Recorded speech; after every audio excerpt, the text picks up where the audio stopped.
webinar room, but I know we also have a lot to cover. We want to make sure that you all get your questions answered. So, hi everyone, happy Wednesday. Welcome to the 2024 Labor Law Update. Today we are sponsored by the Workforce Development Board of Alameda County. My name is Anna Manzano and I am the Digital Media and Event Strategist here at the California Employers Association. Before we officially begin today's webinar, I have just a couple housekeeping details for you. As you see, your audio will be muted throughout today's presentation, but there's lots of opportunities to engage during the session, which thank you, you're already doing in the chat so beautifully. If you have any questions pertaining to the presentation content today, you can type them into the Q&A box at any time. It's a bubble icon along the bottom with the two bubbles, says Q&A. And we'll try to address them as we go. We are fortunate to have two trainers today, so while one is delivering the content, one will be managing that Q&A box to make sure that you get all the information you need today. Handouts for this training, those were sent out in yesterday's reminder email. I know we did have a few that just signed up this morning, so if I did not get those over to you, or if you didn't see them in your inbox or spam folder, just go ahead and pop your email into the chat box, and I'll make sure that I send those over to you once we get started here. And then last but not least, we do have a survey because your feedback is incredibly important to us. We have a 5-question survey that I promise you takes less than 2 minutes to complete, but the feedback that you provide to us, we then share with our partners at Alameda County. And collectively, we work to make sure that we're providing you with the resources like trainings like these that really help you run your companies and your departments with more peace of mind. So, as I mentioned, today's training is sponsored by our partners at Alameda County. And today we have Carmelo San Mames, apologize, I should have clarified that earlier, Senior Strategic Partnership Coordinator, to share more about the resources available to you. Hi, everybody. Thanks for your attendance today. Good afternoon. I'm going to keep this really short because we have there's a lot to cover, and this is one of the most kind of information-packed webinars we do, and it's also usually the best attended because there's so much good information, so many businesses trying to stay on top of what they need to do to make sure they're doing everything right when it comes to HR and hiring. Yeah, thanks for coming and enjoy the webinar. Awesome. Thank you, Carmelo, and to your entire team working behind the scenes at Alameda County. And now I have the privilege of introducing our trainers today. Again, we have 2 trainers today from our HR team. We have Eli Nunez, who is our HR director, and Juliana Gabriel, our HR compliance director.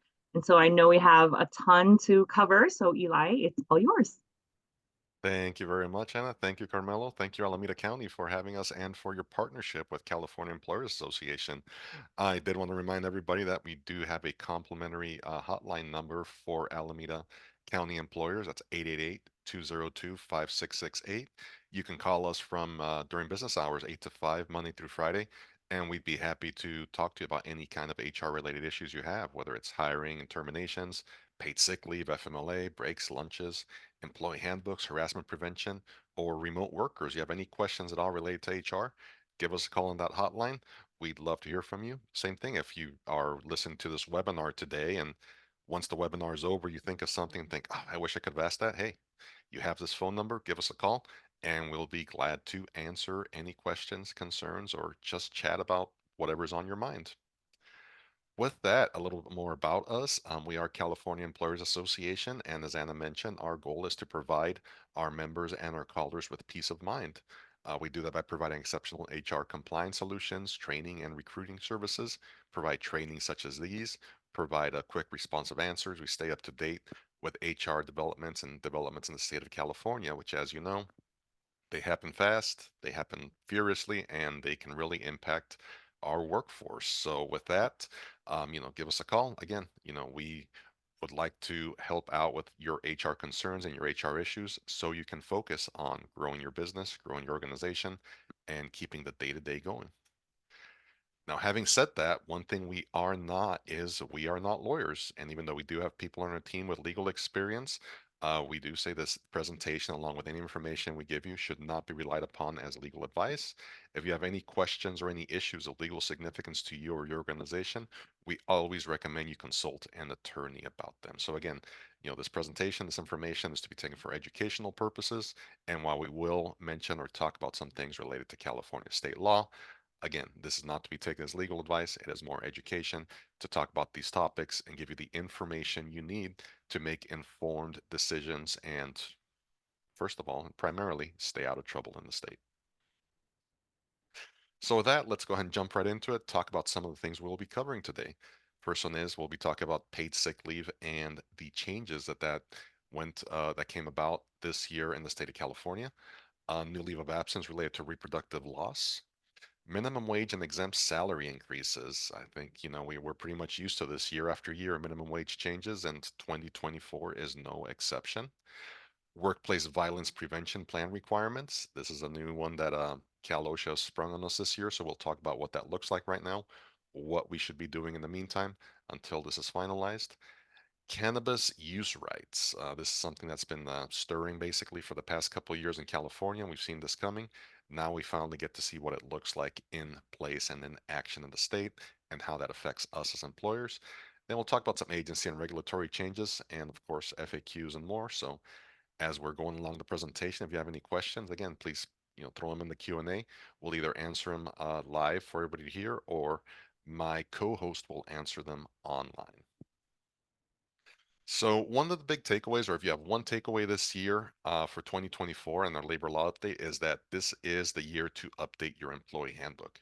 Given all the changes that have taken place, whether it's paid sick leave or the new leaves of absence, new protections, new from FIHA, or just the whole climate at the National Labor Relations Board and how employee friendly it is as far as its standards this year, this is the time to take a look at your handbook now. Ideally, you're taking a look at your handbook every year or throughout the year to make sure you're compliant and to make sure you're updating it with all the new changes every year.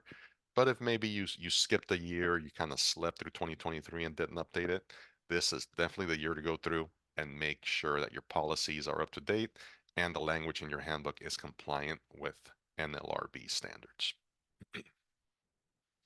So jumping right into our first topic, let's talk about the expansion of leaves of absence and leave of absence protections in the state of California.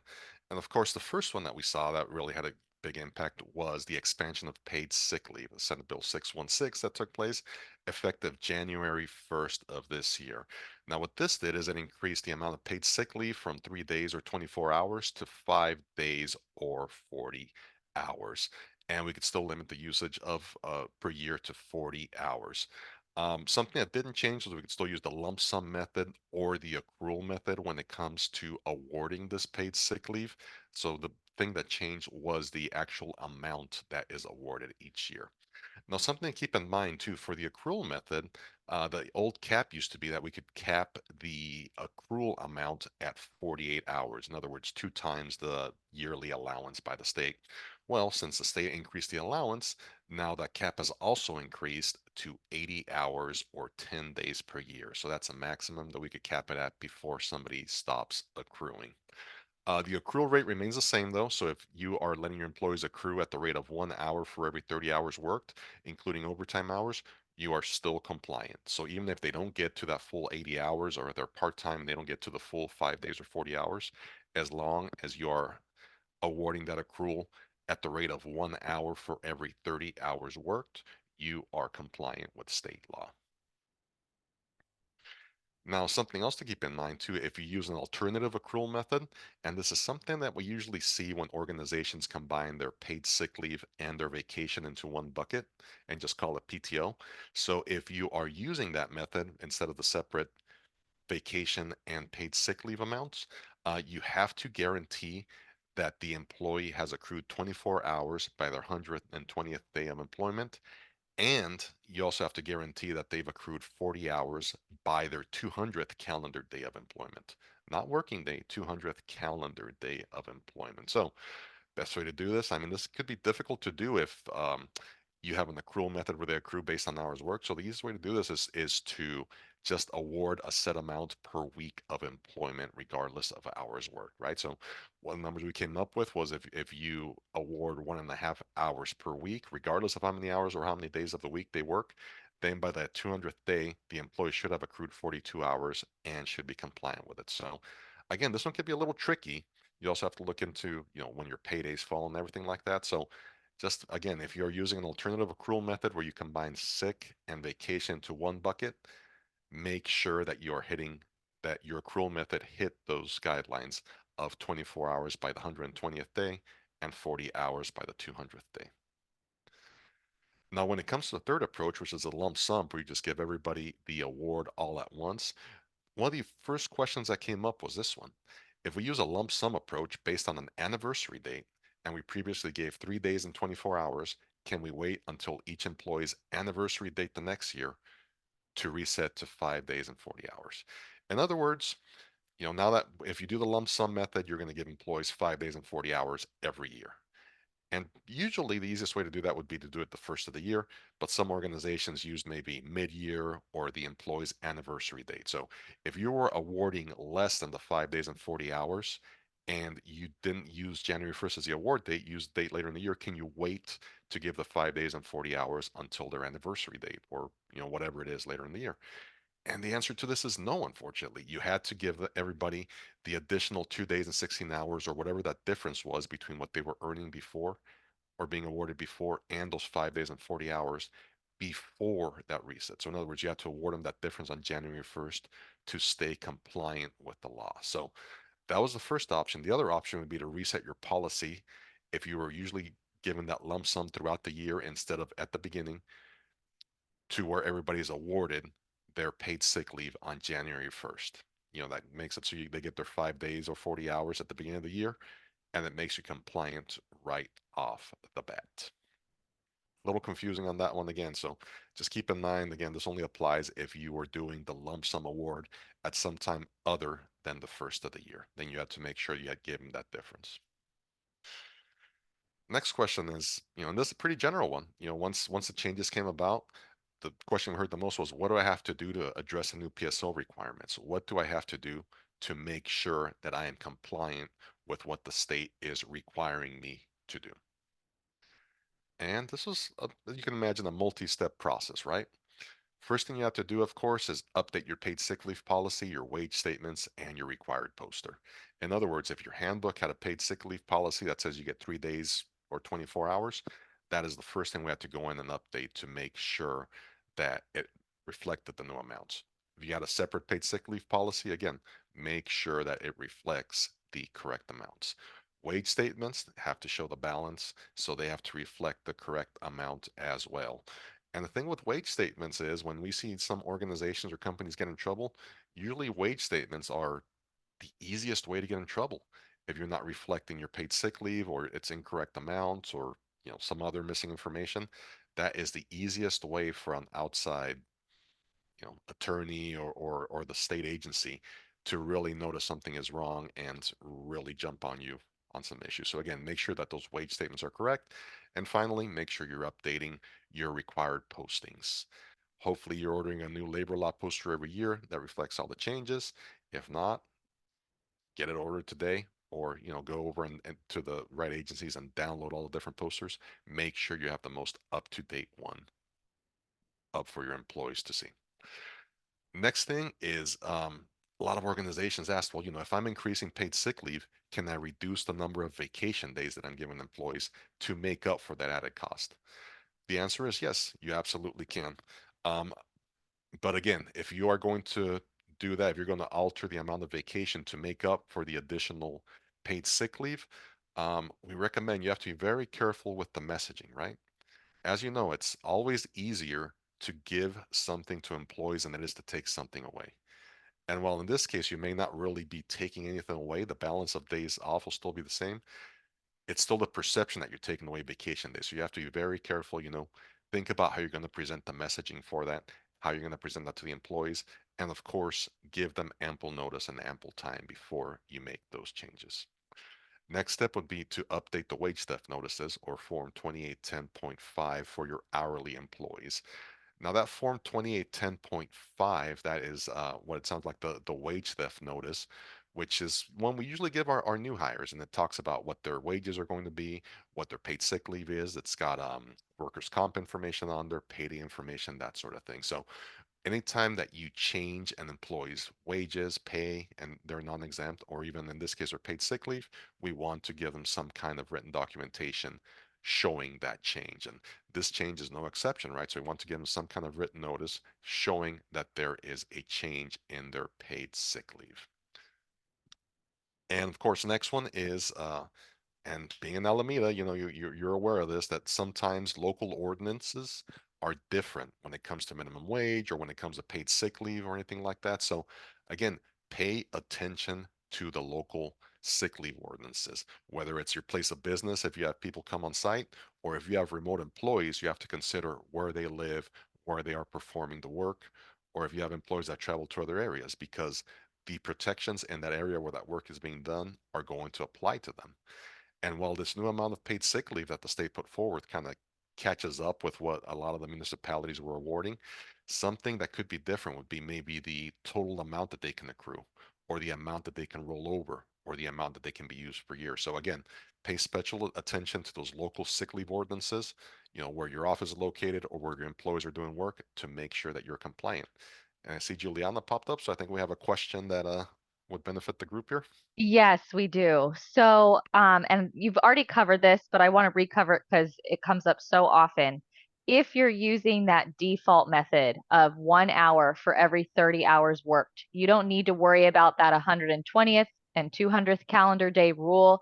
Even if the employee doesn't end up accruing 40 hours in the year, that's okay because you're using that state's default method. So it might be something to consider for your part-time folks, and you can have something separate from for your part-time, and maybe for your full-time you just front load the sick leave, so you can have different accrual or lump sum methods that you use by those employee designations. And so I wanted to point that out. But we did have a question about, well, what if I have a PTO program? And typically when you have a PTO program, you're not going to see that 1 hour for every 30 hours worked. Maybe it's we want to give them 80 hours in a year because we're combining it as their sick and vacation. In that case, you would have to meet that 120th day and 200th requirement that Eli was talking about, because you have an alternative accrual method, something other than the 1 hour for every 30. So that would be a great question to call in on the hotline, and we can walk you through your specific circumstances and kind of flesh that out. So I just wanted to point those things out.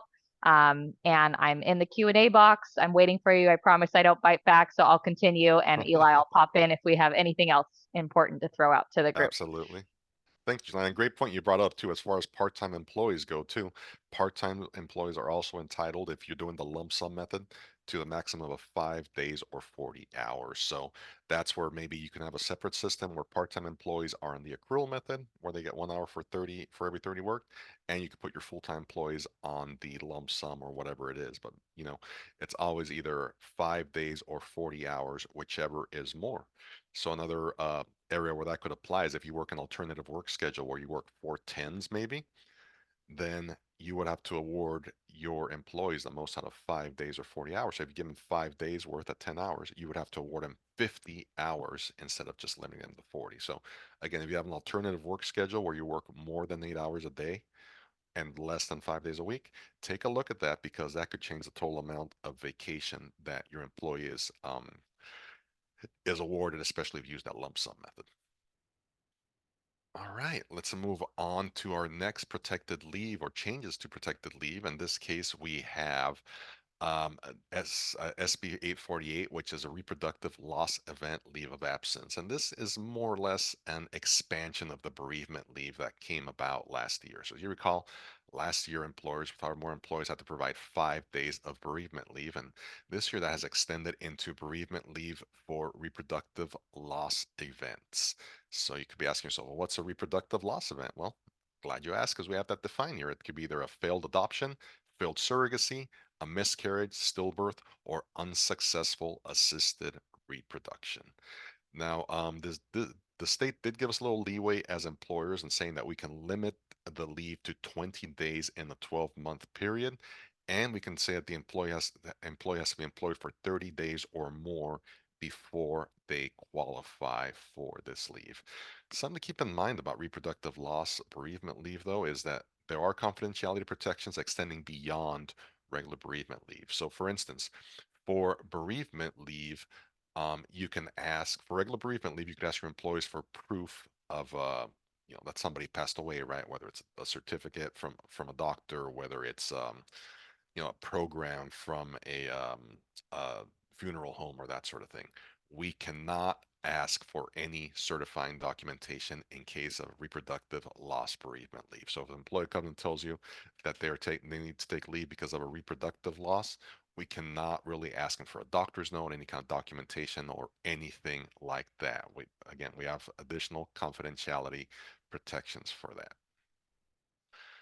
Now, a little bit more about reproductive bereavement leave. That leave has to be taken within 3 months of the event.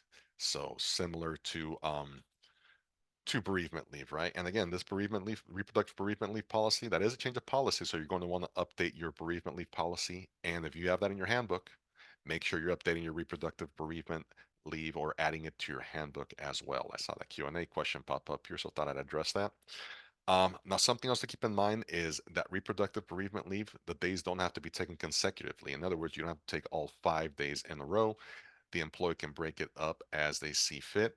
And like regular bereavement leave, it can be unpaid, but they can use any accrued time. So whether it's paid sick leave or whether it's, vacation time, or if you work personal days or whatever, they can use those days as well. So again, make sure you're revising your bereavement leave policy, adding this to your handbook if you need to, and make sure that we are respecting those confidentiality requirements of this reproductive bereavement leave, not asking for any proof or documentation or that sort of thing.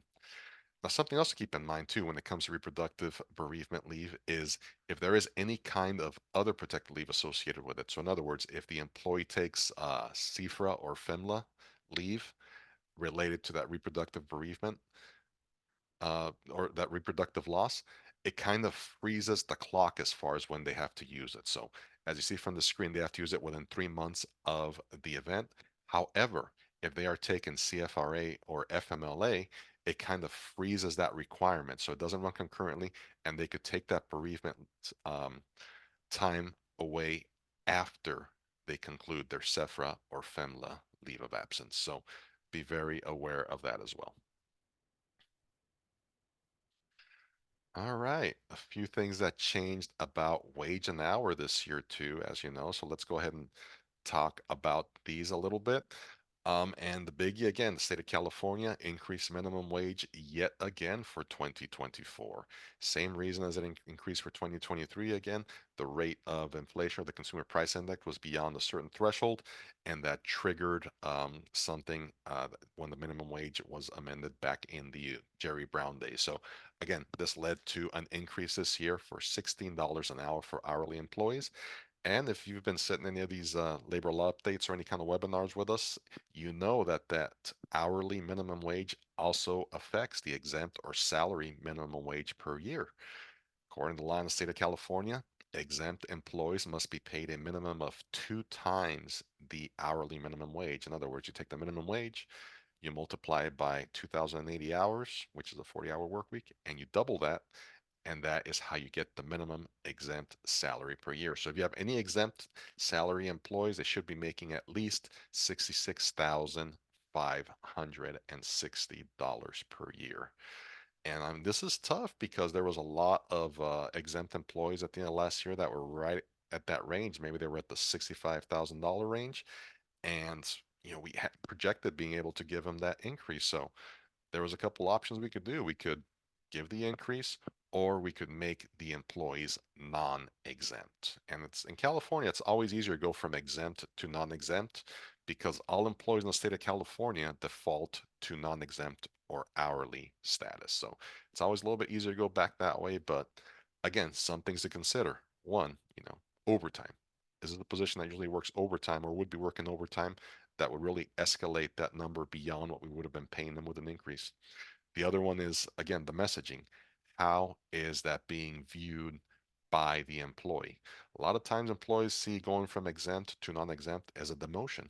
Even though nothing changes except for the fact that they have to clock in and take their lunches now, they see it as a demotion. So again, be very careful with the messaging if you do have to make that change from exempt to non-exempt.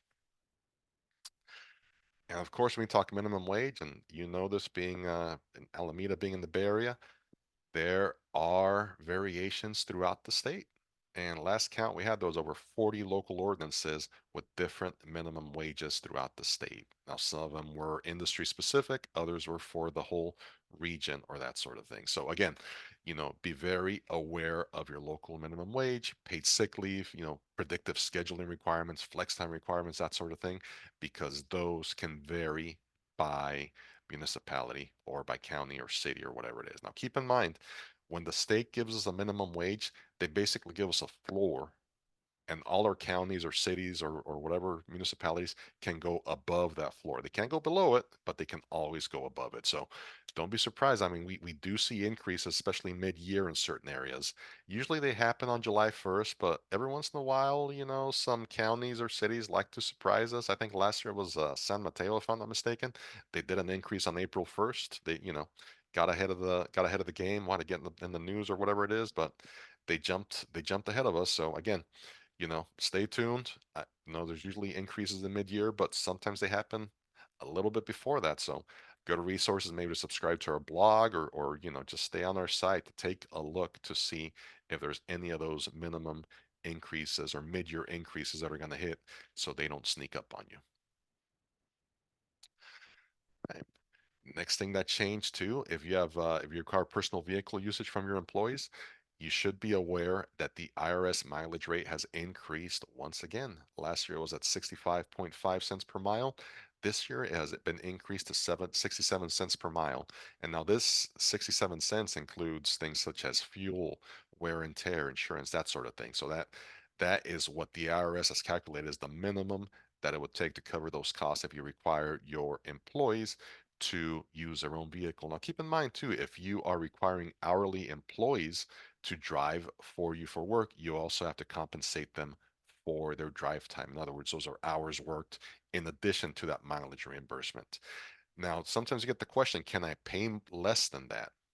You can you can pay less than what the IRS recommends. However, you have to prove why you are paying less, why the actual cost is less. And I don't know if that is an easy hill to climb. So sometimes it's easier just to default to that IRS rate.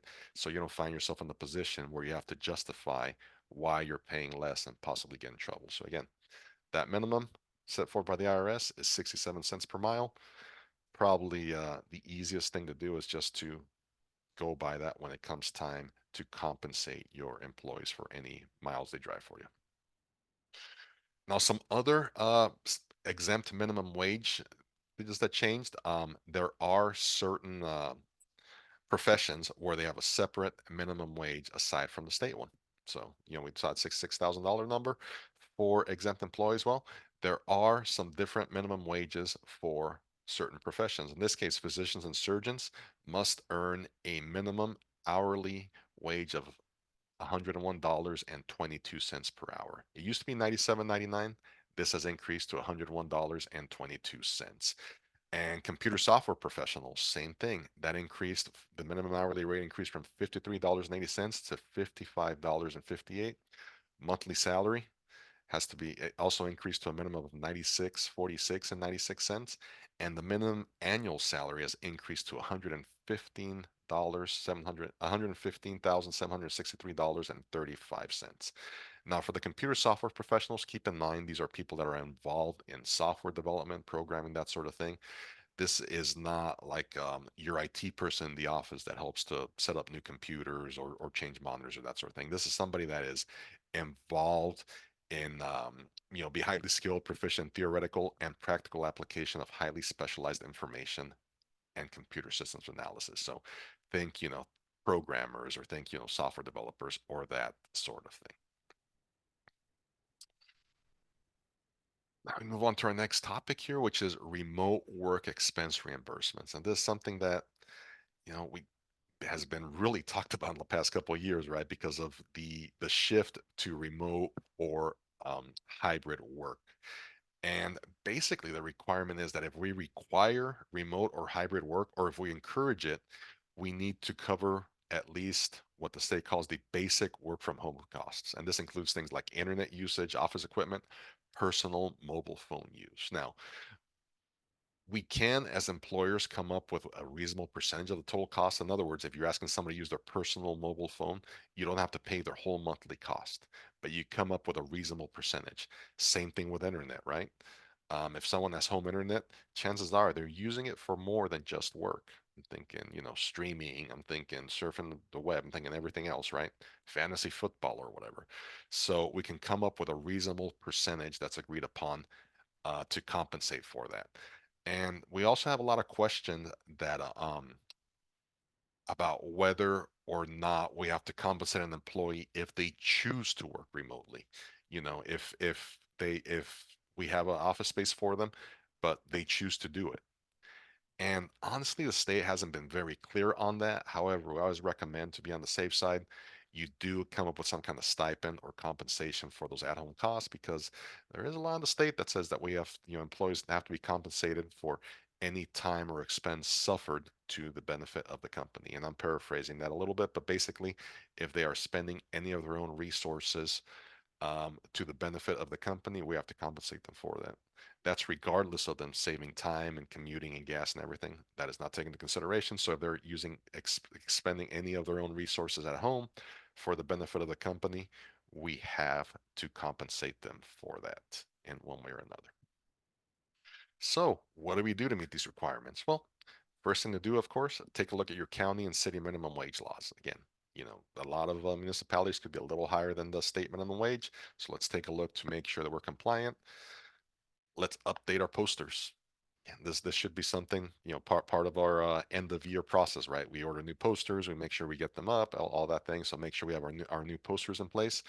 If you have any remote workers, make sure you have some kind of agreement. Make sure you have some kind of paper trail defining things like what equipment was issued to them, what they're responsible for, if there's a stipend, what costs you're going to cover, that sort of thing. Make sure you have written agreements for that. And if you don't have a written remote work agreement, if you're a CA member, we do have a template or a guide that you can use for that. So take a look at that. Again, any business related travel beyond normal commute, make sure that we're compensating employees for that. So in other words, we're not paying employees for their commute time, for their daily commute. But if, say, you have multiple stores in the area and they usually work at one, and you ask them during the day to go to another store to cover, and that's not part of the regular work, that's compensable mileage, probably and compensable time as well. So again, if it's something beyond their normal commute, they need to be compensated for it. And again, minimum wage and salary increases, see how they fit in your budget, make a decision if you're going to keep people exempt or if you need to convert some of your exempt employees to non-exempt. We have another couple questions, Juliana. Yes, just a couple. So this is nothing new, but we get a lot of questions around reimbursements and how do we decide a reasonable percentage of the person's cell phone use for work or their internet use for work. And unfortunately, we don't have great guidance. There's some case law out there on this using that language, reasonable percentage. So what we typically recommend is that you actually look at that employee's individual cell phone bill, internet bill, and then decide with their job duties, how much of the time are they likely spending on business use? Are they using their internet 50% of the time for business, maybe 25%? And that really is just going to depend on the nature of their work. And then you pay that percentage that you come up with and, err on the side of caution. Don't try to undercut them. But likely, I think for the most part, if you see an employer making a good faith effort to reimburse them for something, it's going to be a lot harder to attack, I think. Absolutely. I Absolutely. know that there's also a stipend option. What are your thoughts on that, Eli? I mean, the thing with the stipend, it is taxable if I'm not mistaken as well. And Yep. usually if you kind of look at that percentage, again, it's more defensible. And really, I mean, this is a situation where we try to save a few pennies here or there, it could make you look really bad and it could really come back to bite you. So just, try to be as fair and honest as you can with it, where it makes sense. And again, if you have work from home employees, you really get to determine a lot of that work and whether they should be working from home as well to a certain extent. So take a look at that model, see if it's something that still works for you, and go from Right, there. right, right. And look at your operating costs on site versus having to reimburse for some of these things and just see Absolutely. how it shakes out. I agree. All right, I'll hop back in the Q&A. Awesome. Thank you much. And I see some raised hands. If you can go ahead and let us know your questions in the Q&A box, I'll be happy to answer those. All right. Let's talk about safety updates in the workplace. There's been a little, it seems like things change all the time. And in the last couple of years, there was safety and it was a big part of what we did in as part of our job and as HR professionals. So, new requirement, we have the Workplace Violence Prevention Plan requirement, SB 553. Um, it's something that OSHA has put in place for us. And if there's any of you in the healthcare industry, I mean, this may not be news to you because it has been required in healthcare in the past in certain parts of the healthcare industry. So it's nothing new, but this is something that is now rolling out to general industry. And basically, this new requirement states that organizations need to have a workplace violence prevention plan in place by July 1st, 2024. And that's going to be implemented, established, maintained, and written by July 1st, 2024. So a lot of you are probably saying, well, that's great. Where's the template? Where do I start? There is no template. So OSHA may have put the cart a little bit ahead of the horse on this one. We're still waiting to get more guidance from them and more resources, right? Whether it's templates, whether it's paperwork, that sort of thing. Now there are training requirements involved in this too. So this could be seen almost similar to your injury and illness prevention program, right? But again, this has to be something where there's got to be participation from your employees as far as setting it up, identifying any kind of issues, identifying any kind of concerns, and really putting that plan together. Some exceptions are in place for this. So if any teleworking employees that aren't in the workplace, obviously, this will not apply to them. Any place with less than 10 employees there at any given time and that is not accessible to the public, and have a compliant IIPP also do not have to comply by that. Again, healthcare facilities already have their own standards, so this doesn't really apply to them, along with the Department of Corrections and Rehabilitation Facilities and law enforcement agencies. They already have workplace violence prevention plans in place, so this is not really applying to them. It is more for the rest of us in general industry where we have to worry about this. Now, a little more about this, of course. It can be part of your IIPP or be a standalone document. If you've talked to us in the past, we always recommend having these as separate documents, whether it's your workplace violence prevention plan, IEPP, COVID prevention plan, for a very simple reason. I don't want to say we're paranoid, but if you have a state agency that comes in and asks you for say for your IIPP, you can just give them a binder that's just your IIPP and give that to them. They just leaf through that and they may go on their way. However, if you have everything combined into one big stack and you hand everything to them, that is just really more things for an agency outside person to really get their eyes on and possibly identify some issues or problems. Again, that's why, from a practical standpoint, we recommend having different. It's more accessible, easier to pass out, easier to digest as well. Now, when you first establish the plan, there are inspections required. So you have to identify hazards and that sort of thing, as well as after incidents. You do have to perform inspections of the workplace investigations, that sort of thing. You also have to record any incidents on the violent incident log following investigation. So, this being an OSHA requirement, as you know, you have to list, for instance, our OSHA log for injuries, something very similar as far as our violent incident log. We have to record any violent incidents in the workplace. And of course, we have to maintain those records for at least 5 years going forward, as well as our training records. We have to maintain those for 1 year. Now, Cal OSHA is required to propose a standard by December 31st of this year and by December 31st of next year for the standards board to adopt the standards. Again, sounds a little weird because, this requirement has to be in place by July 1st of this year, but OSHA has a longer time frame to set up those to meet those standards. So again, telling people we're holding on to see if we can get some more guidance from OSHA. In the meantime, for members, we have created a workplace violent incident log that you can use to start recording any incidents. um, and now as far as a definition of violence, I mean, it is a pretty broad incident. It could be things like, obviously, some kind of physical assault or physical attack.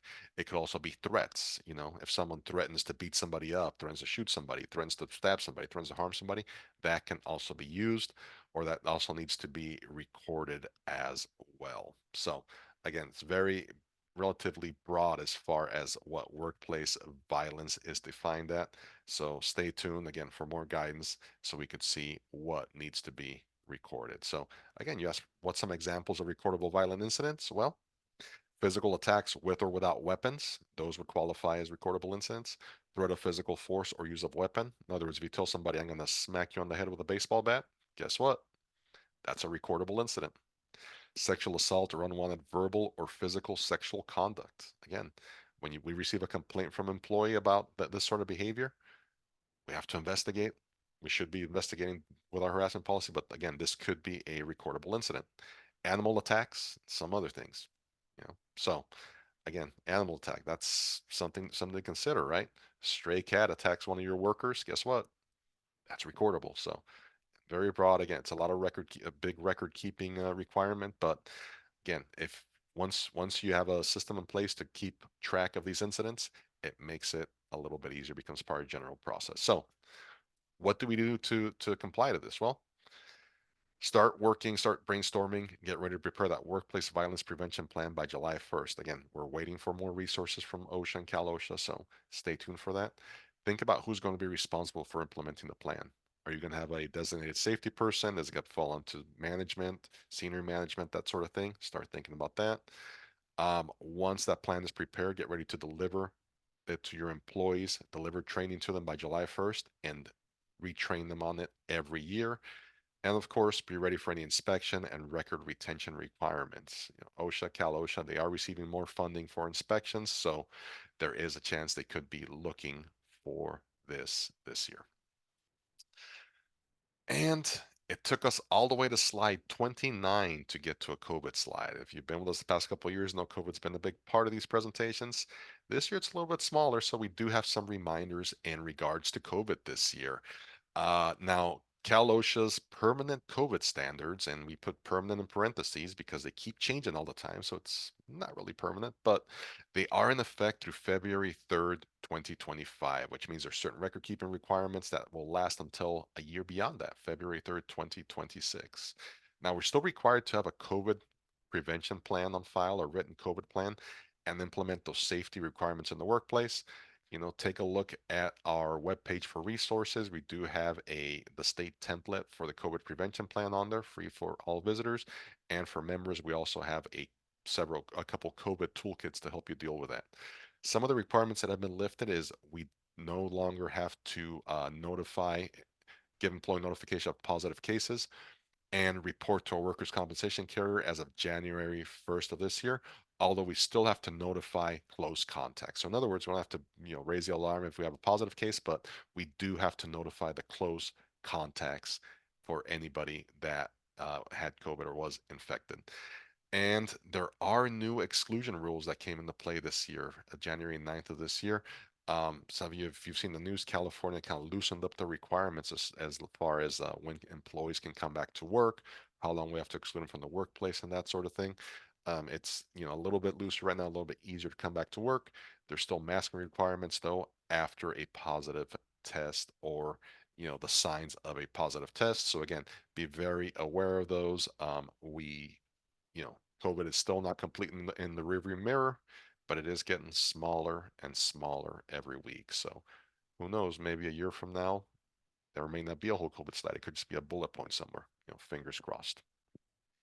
With that, that takes me right around to the halfway point. So I will stop sharing my screen. Do you have any questions out there, Juliana? Or I think Thank you you, got them all? Eli. I think I just saw one come in, so I'll let you go grab that. Sure. We had some question come in the chat regarding the fast food minimum wage.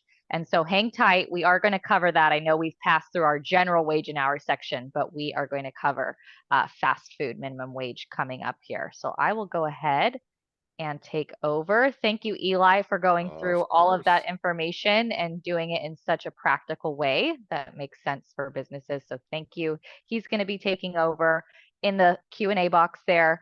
So now I'm going to transition into new employee protections, which we can pretty much always anticipate in California. And the good news is in this section, we are going to go over some laws that may only come up for you as an issue from time to time, also some industry specific information. So we have already covered a lot of important info with you. So moving right along here. we're going to talk about that new cannabis use law. So bottom line is now employees are going to be protected in using cannabis in their personal time. And we'll talk about, well, what exact impact does this have on the workplace? But to give a little bit of history, prior to 2024, employers could decide how they wanted to treat cannabis, and they could say, I don't even want somebody in my workplace that is a cannabis user in their personal time. That was actually permitted prior to 2024, even though it is legal for recreational purposes in California. The reason being is that it's still a federally controlled substance. So now AB 2188 has come in and really changed the status quo on that. So now they have created this new protected class under the Fair Employment and Housing Act. And for any of those of you who have joined us for our harassment prevention trainings, you know that in California, we have a very long list of protected classes. And so this is adding to that. Now, the practical result of this law is that employers cannot discriminate or take adverse action against an employee or applicant for using cannabis while off the job and away from your workplace. So basically in their 100% personal time. So if you're going through the hiring process and somebody just decides to share with you that they're a cannabis user or they use it in their personal time, that actually could not be a reason that you decide not to hire that person, or you could be facing potentially a discrimination lawsuit under FEHA. Now, the law does not permit an employee to possess or be impaired by cannabis while on the job. So you can have zero tolerance policies when it comes to cannabis in your workplace. That has not changed. It would be similar to how you treat alcohol, where in your own time, basically, we don't care what you do, but when it comes to the work site, we don't want you bringing it. You can't be under the influence of it. Now, of course, there are some exceptions to this new law where the employees would not get those protections to use cannabis in their personal time. One of those exceptions is employees in the building and construction trades. So I think probably as a result of good lobbying, they got that exception in there with the argument that these employees are dealing with very heavy machinery and equipment, and it could be a risk. Unfortunately, they didn't define what building and construction trades means. So if you are a contractor and maybe you have an office worker on your staff to help manage projects, it's unclear whether that protection, whether they would have that protection or not. So you may want to err on the side of caution with that. And then when testing is required by state or federal law, so for DOT regulated drivers, they would not have this protection, as well as many federal contractors. So those exemptions kind of make sense there. This is also going to impact how drug testing occurs for cannabis. So as a reminder, in California, we're already pretty limited when we can engage in drug testing. Typically where we're going to be seeing that is pre-employment screening with applicants. And then when we have reasonable suspicion that somebody is under the influence of it. Sometimes that happens after an accident in your workplace. So if you do want to test for cannabis, it's no longer going to be allowed to test for what is called non-psychoactive components. So those are the components that remain in somebody's system even after they've long metabolized it. Maybe they had cannabis or used cannabis weeks ago. We've heard that it can come up on a drug test even a month later. So that's what the legislature doesn't want, because their concern is, well, that could potentially be an employee using cannabis in their personal time. They're not on the clock, not at the work site. So the practical result of this is it's probably a good idea if you do drug test to touch base with your drug screening provider on your plan moving forward. So are you going to choose not to test for cannabis at all? That would be okay if you don't have a concern in your industry. Just make sure that you apply that policy consistently. You don't want to pick and choose who may or may not get tested for cannabis. Or if you do want to continue testing for it, you would just have to use a compliant testing method that would only pick up on active THC, meaning that somebody took it maybe within the past few hours and they could be under the influence of it. So what we're hearing is that a saliva-based test would be compliant. It would only pick up on that active THC, but that a urine test is too sensitive and that it would pick up on those non-psychoactive components even after somebody has long metabolized it. So if you want to use a urine test for your drug panel, maybe for all other types of drugs, you could use the urine test. For cannabis, you could use the saliva test, but touch base with your drug screening provider on that. CA partners with OcuScreen. They are fabulous when it comes to drug testing, criminal background checks. They have a lot of experience, so you can always reach out to them if you need that service. And the legislature has taken it one step further here. with SB 700. So it's also unlawful to request information from an applicant regarding their prior cannabis use. So we shouldn't be asking them if they use cannabis in their personal time. That's one of our no-nos. We're also not supposed to ask about things like salary history information. Typically, we shouldn't be bringing up protected classes. So we're just adding to that list. It's a good idea that anybody that's involved in the interview process is aware of this requirement, your managers, your supervisors. We often think like, well, that would never come up in an interview setting. I don't know that I need to follow up with my staff on this, but sometimes we never know what they might bring up in conversation. And so it's just a good idea to make sure that everybody's up to date on the requirements and what we're not allowed to discuss in the interview process. Now, there's one small exception here. So if you do conduct a criminal background check and prior cannabis use history comes up in that way, that is okay so long as you are following all of the requirements under the Fair Chance Act on California's restrictions on criminal background checks. And if you say, well, I'm a little fuzzy on those details, or I haven't thought about one of those issues in a really long time, fear not, we're going to go over that in a little bit because there's actually been some revised regulations on the Fair Chance Act. So I will be covering it in this webinar if that's something that is a little bit foreign to you. All right, so what are our to-dos from this section? So if you do test employees for cannabis, or if you have in the past, decide what you're going to do going forward. Are you going to continue to test for it? If you are, it's a good idea to touch base with your drug screening provider to make sure you have a plan for how that's going to play out so that it's compliant with that new requirement that we're only testing for active THC. You might also want to take a look at your drug policies. As Eli mentioned, it's a good year to take another look at your employee handbook. You may have outdated language that suggests that an employee cannot use cannabis in their personal time because that would have been okay prior to 2024. So take a look at your drug policy, make sure that it's not too overbroad. And then, as I mentioned, we want to train our managers and anybody involved in the hiring process on these new protections. All right, so another area that I want to discuss is non-compete agreements. This is one of the areas where California is a little unique, where in other states, it's okay to have a non-compete agreement with an employee, where you tell them, basically if you leave our employment, you're not allowed to go work for a competitor for X numbers of years or within this geographic location. In other states, those are typically upheld as long as they're reasonable. In California, we pretty much have an outright ban on non-compete agreements under our Business and Professions Code, section 16600. And that is nothing new. We've long had that, although I will say that there are often a lot of employers that are surprised to hear that, and they don't necessarily have that rule on their radar. So we've had that rule. What SB 699 does is really add a lot more protection for employees and the ability to enforce this rule. Because what the legislature, I think, was concerned about is a lot of employers were still wiggling in non-compete agreements or that type of language in their employee handbook policies and just kind of taking a wait and see approach. Is the employee going to figure it out that this is not even a valid agreement?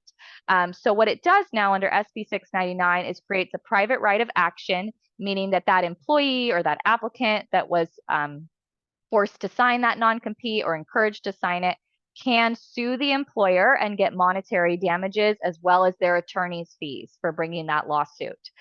So now there are monetary consequences if you have your employees sign a non-compete agreement. SB 699 also clarifies that these protections apply regardless of where and when the contract was signed and where the employment was maintained, even if that was outside of California. All right, so who do we need to worry about here? Well, if you are a California business, if this is where you're headquartered, you should not be entering into non-compete agreements, certainly with your California employees, but also with your out-of-state employees if you have them. If you have people in Arizona, Texas, Nevada, whatever it is, they should also not be entering into non-compete agreements with you as a California employer. If you're an out-of-state employer, but you maybe have some people located and working in California, you should not be having your California employees entering into a non-compete agreement. So it's a good idea on this one to audit your employment agreements, your policy language, if you think you have these type of agreements, and consult legal counsel about the best strategy on that. It is perfectly acceptable to have confidentiality, trade secret agreements, intellectual property, non-disclosures. So if those are reasonable policies and agreements, then they're typically upheld. It's just this non-compete that really is not allowed in California. And once again, the legislature has taken it one step further. They're not going to let you turn a blind eye to this one. They are actually going to require employers to send a written notice to certain employees and former employees to let them know, hey, you signed one of these void non-compete clause or agreements that we cannot enforce against you. And that deadline is actually coming up in just a few weeks, February 14th. Happy Valentine's Day. So this should be a higher priority item, and ideally something that you consult legal counsel about if you have this concern for your business. So here's what's required. You need to send a written individualized communication to all current and former employees who were employed after January 1, 2022. So you take a look at your payroll, who is on your staff as of January 1, 2022 forward, and then at any time in their employment, maybe even in 2020, 2019, did they sign a non-compete clause or agreement with you? If they did, then they need to get this notice sent to their last known address and email address. And for employers who fail to do this, they could be facing an unfair competition claim, meaning they can be sued for this. So it is a good idea to address this one. For many employers, you haven't entered into non-compete agreements because you can't do it in California. And so you don't even need to worry about this requirement. This one's always a fun one, Eli. Do we have some questions? Yeah, no, we did have a question come up as far as current employees. Can we keep current employees from going to work with a competitor? My thought was we do have conflict of interest policies we can enforce, Yes. moonlighting policies where they can't work for a competitor during that time. I think this non-compete mostly applies to employees once they leave your organization. What's your thoughts on that? You are right on that. And if it presents a direct conflict of interest, then it would be under a conflict of interest policy that you would likely be enforcing that. If they're working, let's say, in another position, but it's not competing or using your information, that's fine. But you can have moonlighting policies that say it can't interfere with the work that you do here. You need to be showing up, you need to be taking care of your responsibilities and those kinds of things. So that's exactly right. That's a great clarification. All righty. And then I also want to take a minute to talk about this new retaliation presumption under SB 497. I think it kind of sounds a lot fancier than it actually is, and it's actually pretty intuitive. But what this bill does is it creates a rebuttable presumption that the employer engaged in unlawful retaliation if they take adverse action against the employee. So we're talking about anything from a negative performance review to disciplinary action, termination, whatever it is, within 90 days of that employee taking protected action under the labor code. That's obviously very broad. So what exactly are we talking about here? If an employee, for example, were to file a wage claim, or maybe they make a complaint to you about equal pay. They say, I feel like I'm being discriminated against based on my gender and I'm not earning what I should be earning in this position. And, my male counterpart is earning more than me and there's no really good reason for that. Any of those sorts of claims or complaints, protected conduct, if you then take adverse action against the employee, the assumption is going to be that it was because they engaged in protected activity and that you retaliated. You would have the burden of proving with sufficient evidence that it was related to something else, that no, because they violated policy or there was a performance problem with this person. That's typically not a place that an employer wants to be, especially in California, having the burden of overcoming that you engaged in retaliation. So it's a good idea to be aware of this one, be careful, make sure your managers are trained on that. Sometimes we assume that it's only HR that needs to know these new laws and regulations, but it's really important that your supervisors understand that if this type of issue has come up where someone's filed a complaint, that they shouldn't automatically jump to disciplinary action. They probably should consult HR or management, get some guidance about how to proceed, and maybe management also needs to go outside, maybe even get legal involved as to what should we do about this situation. Do we feel that we have sufficient evidence, good, really strong documentation to move forward with that adverse action? I think this law is already kind of intuitive, although now they've put it into writing and created a presumption. But a lot of employers already know shortly after somebody has filed a claim or made a complaint, we have to be careful about the appearance of retaliation. So it's just a good reminder, and it's just going to be an even stronger, easier case for the employee, unfortunately. So make sure that you're well informed when you're making those decisions on how to proceed. And again, our documentation is so important, even if things are starting out as small issues, minor problems with the employee, get documenting early, because sometimes you do need to build your case that no, it is related to these performance problems or these policy violations. So it is absolutely very important that we're staying on top of that documentation. All right, so now I'm going to jump into some agency and regulatory updates. And as promised, I'm going to go over that Fair Chance Act with you regarding criminal background checks in California. So this is nothing brand new. We're actually going to go in the rewind machine to 2018 when the Fair Chance Act was enacted on a state level. And I'm first going to give you an overview of what it requires, and then we'll talk about what's new for this past year that came up. So what this law does is it prohibits employers with 5 or more employees from inquiring into criminal history information at any time during the interview process. So we should not be asking about conviction history on our job applications. If you have one of those old job applications that references that, you're going to want to remove that as soon as possible. And those involved in the interview and hiring process should not be asking questions about it from the applicant, and they also shouldn't even be conducting a Google search to look into, does this person have a criminal history? When we can look into criminal history is once we've extended a conditional job offer. So we say, we're giving you this job offer contingent on you passing our criminal background check process. And then it's at that point where we now could conduct a formal criminal background check. We can look into criminal history, do a Google search, ask the applicant directly about it. Now, if something comes up, maybe a conviction comes up in that report, in California, that does not mean that we can automatically deny them the job. You actually have to be able to show that that conviction history has a direct and adverse relationship with the specific job duties that that person would have. So for example, if somebody has, you're hiring for a driver position, somebody has multiple recent DUIs that come up, you would probably have a pretty strong argument that that would have a direct and adverse relationship with the job duties of driving, that it could be a danger to put that person out on the road. But it might be a harder argument if you're hiring for a cashier position. You have to make that connection, and you always have to do it in an individualized way. So there's this individualized assessment that is required where you're looking at that person's specific circumstances to decide, should we deny them the position or not? You also have to give them notice when you are making these considerations and before you make a final decision, and they have an opportunity to respond. So there is a lot that is involved with this law. I would recommend that if it comes up for you, give a call to the hotline. We can point you to resources, but we're really touching on it on a high level today.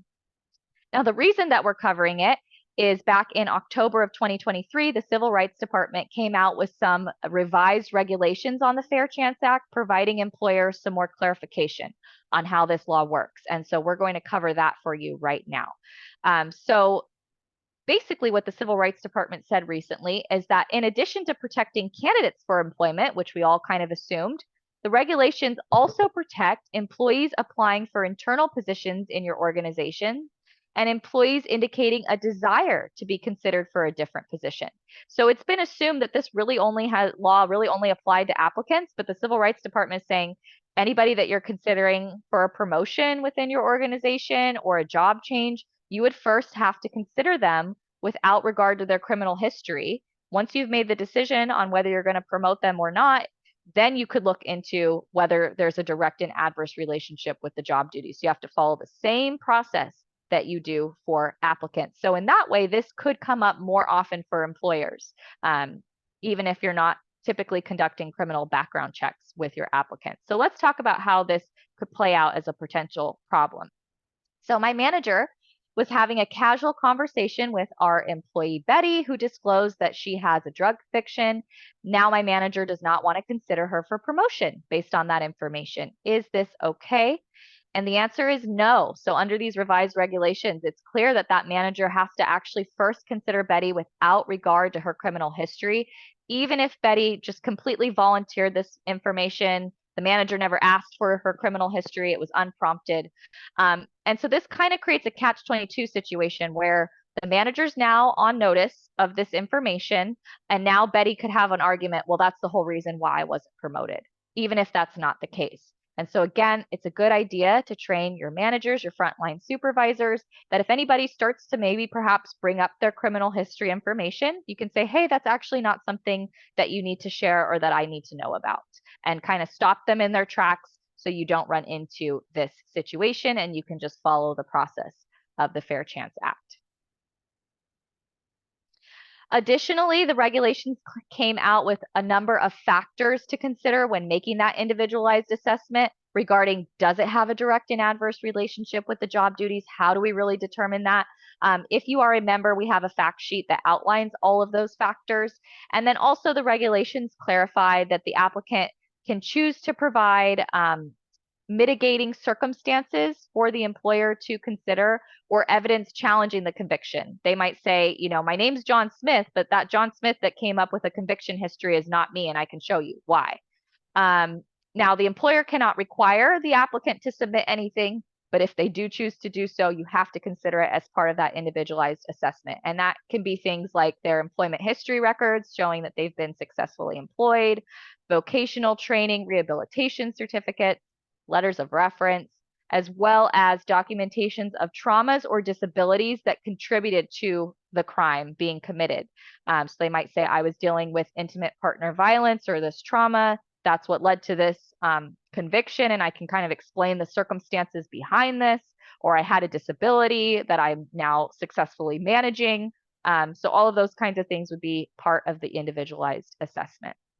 Again, this is probably not going to come up that often for many employers, but it's good to have it on your radar and be aware of it, that there are steps to follow and things to consider with criminal history. All right, so the next thing that I'm going to cover is a little overview of the National Labor Relations Act. This is a federal law. Actually, we get to move away from California for a quick second and move on a national level here. And Eli was referencing this regarding our employee handbooks, that there's been some changes at the National Labor Relations Board level that's going to impact how we draft our employee handbooks and policies. So this is an important one to have on your radar.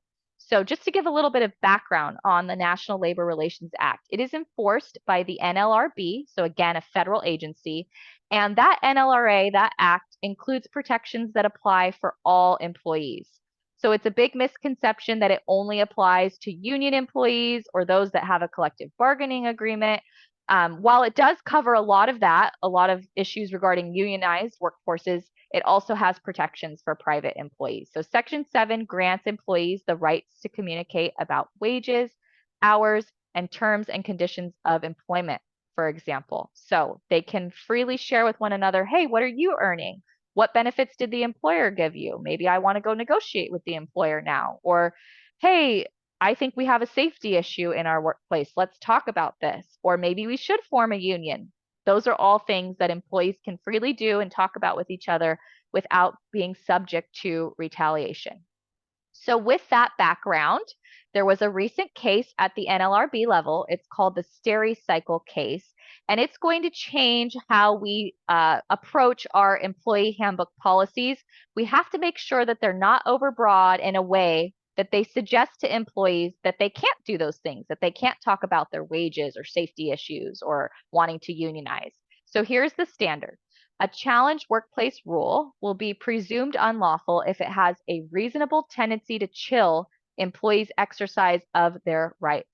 That is a lot of legal jargon and a lot of fluff, huh? It kind of raises more questions than answers. Continuing on, the employer can rebut that presumption by proving that the rule advances a legitimate and substantial business interest and that there's not a more narrow way to write it. So this, again, a lot of legal jargon, a lot of fluff that kind of left open questions for employers on what they're supposed to do with their employee handbooks and their policies. But more practically speaking, what I would recommend, take a look at code of conduct type policies, social media policies, and ask yourself, are they overbroad? Are they potentially suggesting to our employees that they can't engage in this type of protected activity and discussions with one another? So let me give you an example because I think it's a little bit easier to understand. This would be unlawful. This would be overbroad. Don't discuss how we do things at our company with anyone. That would suggest to the employee that they can't talk about those things with their coworker, bring up a safety complaint, right? It's just way too overbroad. But what would likely be permitted, and it's probably what's more on point with what you're trying to get at here, is do not disclose confidential financial data or other non-public proprietary company information. Do not share confidential information regarding business partners, vendors, or customers. If this is a concern, it's a good idea to have somebody that knows what they're doing when it comes to these NLRA standards to take a look at your handbook for this. CEA's handbook and our do-it-yourself template has addressed this for 2024. We had legal counsel review it and also include disclaimers in there regarding National Labor Relations Act rights. So again, an important year to take a look at your handbook, make sure it's up to date for 2024. So here's our to-dos: audit your job applications, your interview questions to ensure compliance with the criminal history protections and now also the cannabis history protections. We're going to train managers and those involved in the hiring process on the do's and don'ts of the interview process, and then take a look at your employee handbook or have someone that you trust, whether that's your legal counsel or CEA helping you out with your policies to make sure you are satisfying that new NLRB standard. All right, so now I'm going to jump into some industry-specific updates so you can kind of kick back and relax if I'm going to be covering an industry that maybe doesn't apply to you. But it still is interesting information, I think, for all general industry employers, because typically what we see the California legislature do is they will test something out in one industry, see how it goes, and then maybe expand those types of rules to other industries or even statewide.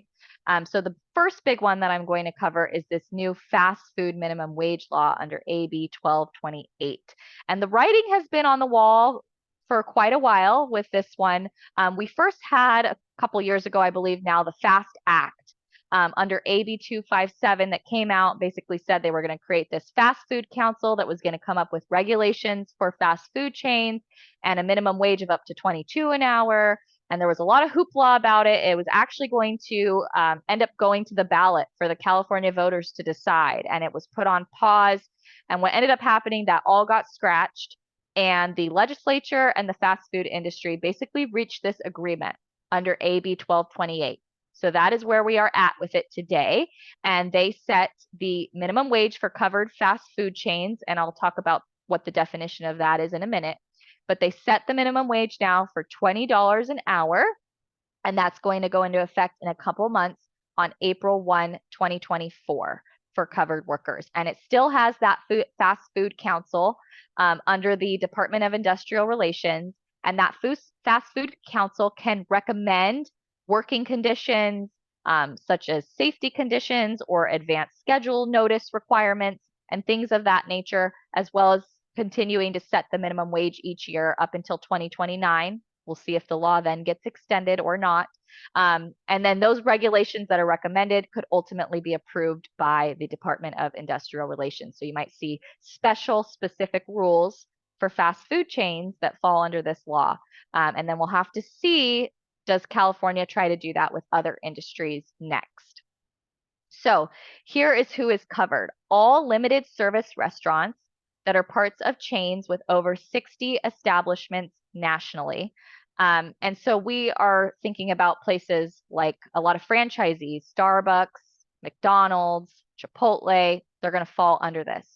And a limited service restaurant, again, it's aimed at fast food. So it's defined as those primarily engaged in providing food and beverages for immediate consumption on or off the premises, where patrons generally order or select items and pay before consuming their food, and it has limited or no table service. So think of kind of the typical experience at a McDonald's, right? Where you go up, maybe that's drive-through, maybe you go up and order, you sit down, maybe you have a little bit of table service, but you're eating quickly, you're out of there, as opposed to a traditional sit-down restaurant where you're really spending time there, being waited on, and then paying at the end of that experience. There are some exceptions for qualifying bakeries and grocery stores. I heard that Panera is one of those exceptions. I don't know if that's just their legal counsel trying to make a great argument or if they really do fall under that bakery exception, but I'm sure there's going to be a lot of folks who are unsure whether they are covered or not because we kind of have these multiple factors to review. So if that applies to your business, it's a good idea to get a legal opinion on that and consult legal counsel. Wage and hour is one of those areas where you don't want to mess around and potentially not paying the appropriate minimum wage. So it's just a good idea to either err on the side of caution or get a legal opinion on that.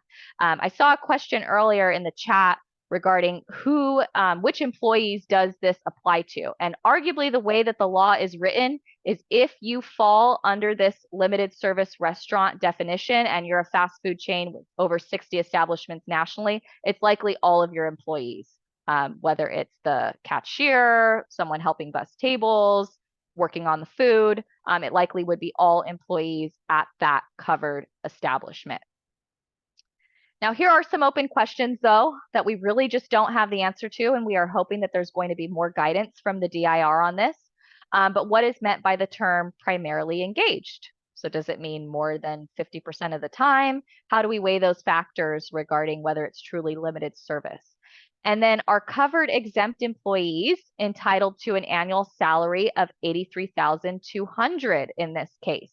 As Eli went over with you, how we figure out the exempt employee salary is 2 times the state minimum wage times 2080 hours a year. Well, here we have a statewide minimum wage for fast food workers. So arguably exempt employees would have to be bumped up to 83,200. We're seeing law firms out there saying likely this is how the law would be interpreted on that. And then here's a big question. For restaurants that operate within a different business, so kind of mixed use spaces, a Starbucks inside a Target or a Subway inside a gas station, how does that fast food minimum wage apply? Is it just to the Starbucks employees, for example? It's kind of unclear the way the law is written. And then more practically speaking, will we see this de facto $20 an hour minimum wage? Basically, we've heard a lot of employers say, I actually don't fall under that fast food law, but I now have to compete with everybody around me. And so I have to offer my workers $20 an hour or I'm going to lose my employees. And so is it going to just kind of have this ripple effect where it kind of bumps everybody up to $20 an hour, especially in certain areas and localities? And then what new standards can we expect from that fast food council? We still have to wait and see what they are going to recommend for fast food chains. All right, staying on the topic of food, I hope you've already had your lunch and you're not too hungry. This new food handler card requirement under SB 476. So just to give a little bit of history, California for a while has required food handlers in restaurants to obtain certification cards to handle food within 30 days of hire. And then that card is good for 3 years. So it's something that they have to update every 3 years. And before it was unclear, do those costs relating to getting that food handler card fall on the employee? Is the employer responsible? So California is making it very clear under SB 476 that it is the employer that is responsible for all associated costs in the event that the employee doesn't have a valid or current card. So what this includes is the cost of the training and the testing. And then, which I'm hearing is not necessarily that expensive, depending on where you're located. It can even be sometimes as low as around 15 bucks. But also the time that it takes for them to take that training and testing is compensable work time, on the clock work time. So you have to make sure that you are rolling this into your onboarding process and accounting for it. If they're working already an 8-hour day for you, remember that then if you add this training on top of that, that's going to push them into overtime in California. So be conscious of how you're scheduling this time in. And the law is also clear that employers cannot condition employment on the employee having an existing food handler card. So you can't say, well, we're going to only accept applications from people who already have their food handler card. You can't do that. You would still be on the hook for it. So take a look at your policies, update your hiring and onboarding practices, and just make sure that you're working this in as compensable time and reimbursing the employee for this. There are, of course, some exceptions. So some examples would be hospitals, school cafeterias. They would not fall under this requirement. All right, and then SB 525, this new healthcare minimum wage, which may be on rocky ground, but I'll start with what this is and where we're at with it today. So what SB 525 does would create basically a schedule of minimum wage requirements for covered healthcare employees. So in SB 525, there's a number of different types of healthcare facilities that would be covered by this law. And depending on how they're defined, would determine what minimum wage they're subject to and when. So initially, minimum wages would range from $18 an hour to $23 an hour, depending on how your facility is defined. And those would be going into effect June 1, 2024, with future set increases thereafter. It would also impact how exempt employees are classified. And so in that case, the law is very clear here. The employee must be paid 1.5 times their healthcare minimum wage, whether that's 18, 21, 23, or 2 times the state minimum wage, which is currently at $16 an hour, whichever is greater. So you'd have to do the math for each one, see which one is greater, and that's what the exempt person would need to be earning. This generally would not include dental offices unless they fell under a hospital or community clinic. Does extend to nursing facilities, residential care, a lot of healthcare facilities are covered under this, and it would extend to all employees at the healthcare facility, whether they are a nurse, doctor, front office staff, janitor. Once that employer was covered, then that full minimum wage would go into effect for all positions. Now, the good news is for a lot of people that implementation of this law may be delayed. This law may be amended. The governor, in a recent budget proposal, asked that this June 1 set date be pushed out and that the law potentially be evaluated for some amendments. So hopefully we get better clarification here. We may even see that some of the covered entities drop off and it doesn't apply to as many businesses as we thought. So just stay tuned. Again, a really great reminder to follow our blog at employers.org. We meticulously track these type of updates, and as soon as we know, we will send out information on our blog so you can stay up to date and you don't have to track it yourself. And then finally, just a couple more that I want to throw in here as honorable mentions. COVID-19 right of recall rights. So if you are in the hotels, building services, airports, event centers, you're probably familiar that you've been subject to recall rights for employees that were laid off due to COVID. For certain employees that are covered, you have to offer them a job position before you give it to somebody else if they were laid off due to COVID, and that is being extended until December 31, 2025. So be aware of that. And then for everyone, we also on our radar is this indoor heat illness standard and potentially having to create an indoor heat illness prevention plan. Cal OSHA is just really excited about their prevention plans lately. We have our workplace violence, we have our COVID, our IIPP. We are adding to a very long list of prevention plans. There is already an outdoor heat illness standard, but now even for indoor employers, if temps could exceed 82 degrees, then you may need to have this plan in place. Cal OSHA is considering regulations on this.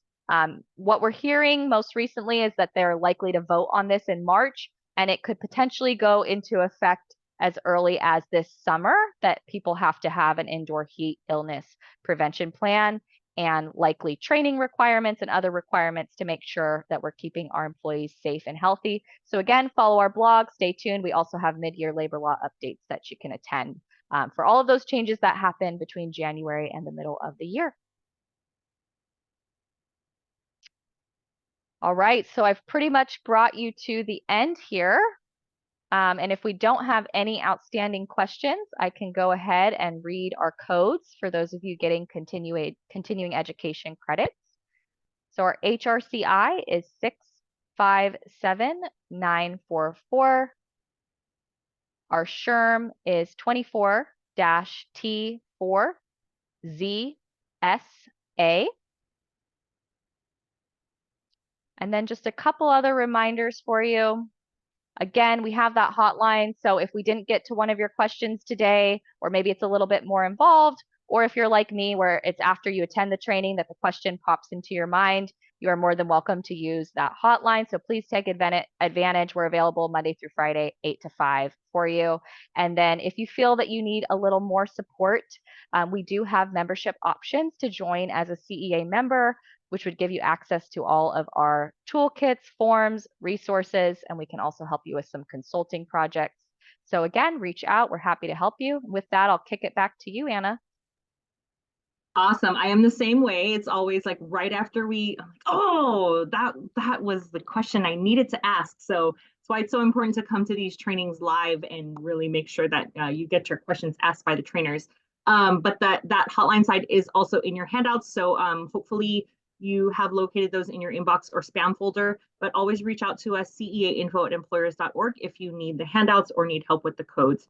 On your screen right now, there's a QR code. I also did drop a hyperlink into the chat to share your feedback with us about these trainings, because again, the couple minutes that it takes really does help us with information to make sure we're providing you with the best trainings and resources to help you have more peace of mind. So again, thank you to Juliana. Thank you to Eli for sharing your time and expertise with us. Thank you, Carmela, and the entire Alameda County workforce team for bringing everyone here live. And thank you all for showing up live and bringing your questions, your engagement today. That was really great. So we look forward to seeing you on the next training, and enjoy your day. Cheers.